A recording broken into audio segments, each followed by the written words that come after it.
आता पुन्हा एकदा पाहतो आहोत दौंडची बातमी आपण, कारण की दौंडमध्ये अजित पवारांच्या विरोधात भाजपच्या पदाधिकाऱ्यांनी नाराजी व्यक्त केलेली आहे। अजित पवारांना महायुतीतनं बाहेर काढा, इंदापूर आणि दौंडमधल्या भाजपा कार्यकर्त्यांचं वक्तव्य आहे। राहुल कुल यांच्यासमोर त्यांनी आपली खदखद व्यक्त केलेली आहे। अजित पवार असतील तर आम्हाला सत्ता नको, अजित पवारांनी भाजपच्या कार्यकर्ते आणि पदाधिकाऱ्यांवरती कायम अन्याय केलेला आहे, पालकमंत्री म्हणून अजितदादा आमच्या बोकांडी बसलेले आहेत, अशी नाराजी या कार्यकर्त्यांनी व्यक्त केलेली आहे।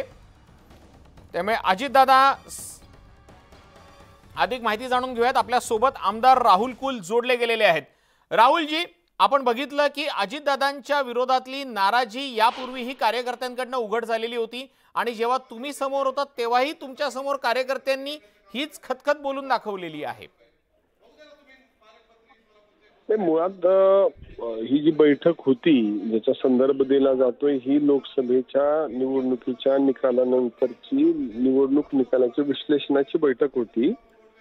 याच्यामध्ये कोणतंही रेकॉर्डिंग हे अलाउड केलेलं नव्हतं, ते अपेक्षित नव्हतं आणि हा तसा पब्लिक प्लॅटफॉर्मवर बोलण्याचा विषय नसल्यामुळे ही अंतर्गत चर्चेच्या दरम्यान केलेलं रेकॉर्डिंग आहे, ते अधिकृत नाही, त्याच्यामुळे त्याच्यावर आता बोलणं योग्य नाही। परंतु राहुलजी, पण मुद्दा हाच आहे की या बैठकीतलं रेकॉर्डिंग होतं की नव्हतं त्यापेक्षा कार्यकर्त्यांची नाराजी आहे हा एक महत्त्वाचा मुद्दा आहे।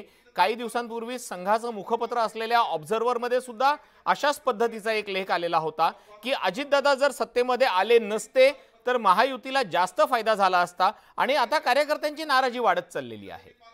बघा, विषय हा त्या बैठकीच्या माझ्या उपस्थितीचा संदर्भ सुभाष देशमुख हे माजी मंत्री शिरूर लोकसभेच्या आढाव्यासाठी आले होते आणि त्या आढावा घेताना ही परत मी सांगतो की अंतर्गत पक्षांतर्गत पदाधिकाऱ्यांची बैठक होती, त्याच्यामध्ये कुठल्याही रेकॉर्डिंगची परवानगी नव्हती, रेकॉर्डिंग करणं योग्य नव्हतं। कुणालाही बोलण्याचं स्वातंत्र्य असलं तरी त्याच्यामध्ये त्याचा अहवाल राज्याकडे सादर करण्यासंदर्भातली ती बैठक होती। त्या बैठकीत जे घडलं त्याचा अहवाल माननीय श्री सुभाष देशमुख हे प्रदेशाध्यक्षांच्याकडे सादर करतील आणि त्याच्यानंतर त्याच्यावर अधिकृत बोलणं योग्य होईल।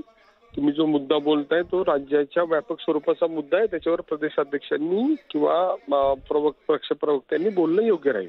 अगदी खरं आहे राहुलजी, मी तुमची अडचण समजू शकतो की तुम्ही पक्षाचे आमदार आहात, तुम्हाला दोन्ही बाजू सांभाळायच्या आहेत, पक्षाची बाजू सांभाळायची आहे आणि कार्यकर्त्यांनाही सांभाळायचं आहे, त्यामुळे तुमच्या बोलण्यावरती मर्यादा आहेत हे आम्हाला कळू शकतं। मात्र हीच कार्यकर्त्यांची नाराजी आहे। अडचण नाही, माझी काही अडचण नाही, मला कुठलंही बोलायला मर्यादा नाही, माझी कसलीच अडचण नाहीये, मी पुन्हा एकदा नम्रपणे सांगतो। परंतु काही पक्षाने दिलेल्या सूचनेप्रमाणेच त्या ठिकाणी कामकाज होणं अपेक्षित आहे आणि मला जी सूचना होती उपस्थित राहण्याची त्या ठिकाणी मी उपस्थित राहिलेलो आहे आणि योग्य त्या सूचना त्या बैठकीकडून मध्ये आलेल्या सूचना या माननीय सुभाष देशमुख हे प्रदेशाध्यक्षांच्याकडे देतील आणि त्यानंतरच तुम्ही प्रदेशाध्यक्ष माननीय बावनकुळे साहेब यांच्याकडून त्याच्या संदर्भातली अधिकृत प्रतिक्रिया घेणं योग्य राहील। ठीक आहे, आम्ही त्यांच्याकडनं प्रतिक्रिया घेऊ, पण राहुलजी तुम्हाला एक प्रश्न विचारावा असं या निमित्तानं वाटतो आहे की अजितदादांच्या विरोधात नाराजी होती म्हणून सुनेत्रा पवारांना कमी मतं पडली का? कारण की ज्या वेळेला सुनेत्रा पवारांची उमेदवारी जाहीर होणार होती त्याच्या आधीपासून अनेक महायुतीतले नेते नाराज होते, विजयबापू शिवतारेंनी सुद्धा आपली नाराजी व्यक्त केलेली होती। तुम्ही या सगळ्यांपासून लांब जरी राहिला असलात तरीही तुमच्यापर्यंत संवाद साधण्यासाठी दादा आले होते, तुमची मदत त्यांच्याकडनं घेतली गेलेली होती, त्यानंतर अनेक भेटीगाठी सुद्धा झालेल्या होत्या। सो हा कार्यकर्त्यांच्या नाराजीचा परिणाम मतदानावरती दिसून आलाय का? बघा, तुम्ही माझी या सगळ्या नाराजीच्या प्रक्रियेपासून मी पहिल्यापासून दूर होतो याची आपण दखल घेतली, त्याबद्दल आभार। शेवटी निवडणुकीची प्रक्रिया ही आघाड्यांच्या राजकारणात युत्यांच्या राजकारणात ही सामुदायिक निर्णय प्रक्रिया असते आणि ज्यावेळी आम्ही 5 वर्ष नेते मंडळींच्याकडे जाऊन त्यांच्याकडून वेगळे प्रश्न सोडून घेतो त्यावेळी त्यांनी घेतलेला निर्णय योग्यच असतो हे मानून आमचं काम करणं काम आहे ते आम्ही सगळ्यांनी प्रामाणिकपणे केलं। त्या कार्यकर्त्यांच्या लोकसभेची बैठकीचा संदर्भ दिला, बारामती लोकसभेची बैठक होईल त्याच्या संदर्भामध्ये भारतीय जनता पार्टीच्या सगळ्या कार्यकर्त्यांचं मत विचारात घेऊन भारतीय जनता पार्टी त्या संदर्भात काय घडले ठरवू शकते। आता त्याच्यावर बोलणं हे पूर्ण विश्लेषण झालेलं नसल्यामुळे योग्य नाही। राहुलजी, तुम्ही आमच्यासोबत असेच जोडलेले राहा. ज्या कार्यकर्त्यांनी नाराजी व्यक्त केलेली आहे ते कार्यकर्ते आता न्यूज 18 लोकमतच्या सोबत जोडले गेलेले आहेत.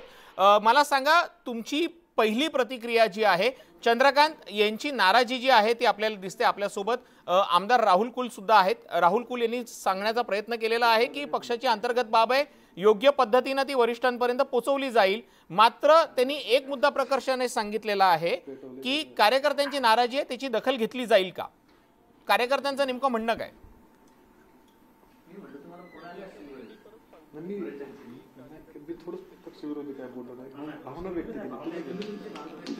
तुषार, मला आहे का प्रश्न? हो, तुम्हाला आपल्यासोबत ज्यांनी नाराजी व्यक्त केली ते सुदर्शन चौधरी आहेत. मला सांगा, तुम्ही नाराजी व्यक्त केली, आता व्हिडिओ क्लिप सगळीकडे व्हायरल झाली, ब्रेकिंग झाल्या, त्याच्या काय भावना काय आहे तुमची? तुम्ही का नाराजी व्यक्त केली? अजितदादा का नकोय तुम्हाला? थेट प्रश्न. नाही, खरं तर भावना व्यक्त केलेली आहे मी की बाबा अजितदादा आपल्या महायुतीत येऊन मी ज्या शिरूर लोकसभेमधून चा भाग म्हणून काम करतो किंवा मी पुणे जिल्हा भारतीय जनता पार्टी उत्तरचा उपाध्यक्ष म्हणून काम करतो, त्या ठिकाणी अजितदादांना घेऊन भारतीय जनता पार्टीला खूप नुकसान झालेले आहेत. त्यांचे उमेदवार सुद्धा त्या ठिकाणी पडलेले आहेत. आणि मग अजितदादांनी जिल्हा नियोजन निधीबाबत भारतीय जनता पार्टीच्या कार्यकर्त्यांना कायम डावललेले आहेत किंवा भारतीय जनता पार्टीच्या कार्यकर्त्यांनी गेल्या 10 वर्षापासून या राष्ट्रवादीशी या पुणे जिल्ह्यामध्ये संघर्ष केलेले आहेत. वेळप्रसंगी आम्ही आंदोलनं केली, रस्ता रोको केले. तुमचं किती निधी कापला मागे तुम्ही सांगितलं? खरं तर डीपीडीसीच्या निधीच्या बाबत सांगायचं तर चंद्रकांतदादा पालकमंत्री असताना आम्ही पूर्ण पुणे जिल्ह्यातल्या सर्व भारतीय जनता पार्टीच्या कार्यकर्त्यांनी, बूथ लेवलच्या कार्यकर्त्यांनी आपापल्या गावातल्या बूथ प्रमुखांकडून विकास कामांचे प्रस्ताव घेतले होते आणि मग ते चंद्रकांतदादांकडे 2023 साली आम्ही ते दाखल पण केले होते आणि त्याप्रमाणे निधी मिळणार म्हणून आम्ही खाली कार्यकर्त्यांना आश्वासन दिलं होतं की आपल्याला पालकमंत्री. तुम्हाला किती निधी मिळाला तुमच्या गावाला? चंद्रकांत दादा असताना किती मिळाला? अजितदादांनी किती कापलं? मी सांगतो. मी गावचा सरपंच असताना मला भारतीय जनता पार्टी गिरीश बापट साहेबांच्या माध्यमातून साधारण 21 कोटी रुपये निधी त्यावेळेस मिळाला होता. आता चंद्रकांत दादा 1 वर्ष पालकमंत्री होते. साधारण माझ्या गावाला त्यांनी 2 कोटी 10 लाख रुपयाचा निधी दिला आणि मी पुन्हा एकदा 1.5 कोटी रुपयाची कामं दिली होती. त्यातल्या अजितदादांनी फक्त 12 लाख रुपयाचा निधी माझ्या गावाला दिला. माझ्या गावात साधारण त्यांनी 80 लाख रुपये 1 कोटी 30 लाख रुपये फंड राष्ट्रवादीच्या कार्यकर्त्यांना त्यांनी दिला. जो निधी अगोदर तुम्हाला चंद्रकांत दादांनी दिला होता तोच निधी दादांनी तुमचा काढून त्यांच्या कार्यकर्त्यांना दिला, बरोबर?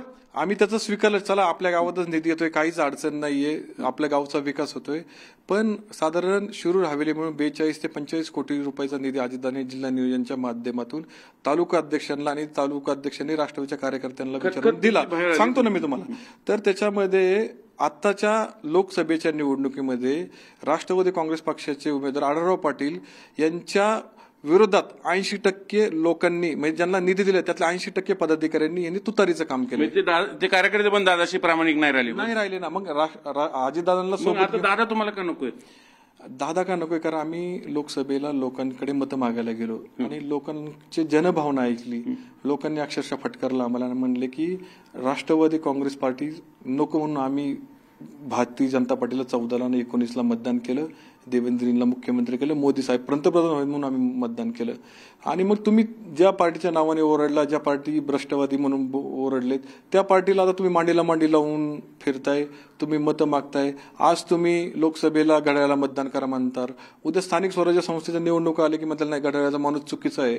त्याच्यामुळं आम्हाला हे युती झालेली अजिबात मान्य नाही आणि आम्ही तुम्हाला यावेळी पक्षाला मतदान करणार नाहीत. अशा पद्धतीच्या अनेक नागरिकांनी भूमिका घेतल्या. आम्ही आमच्या पक्षश्रेष्ठींना त्यावेळेस कळवलं की अंडर करंट थोडासा घड्याळाच्या विरोधात खूप आहेत. आम्हाला सुद्धा आमच्या कार्यकर्त्यांचं भवितव्य पक्षाने ऐकलं नाही.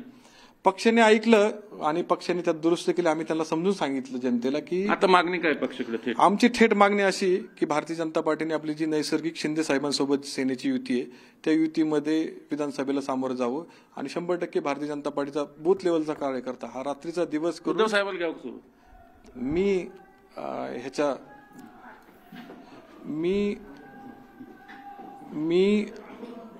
मी एका छोटासा तालुक्याचा पुरतं बोलू शकतो. मोठ्या ह्याच्यावर मला बोलता येणार नाही.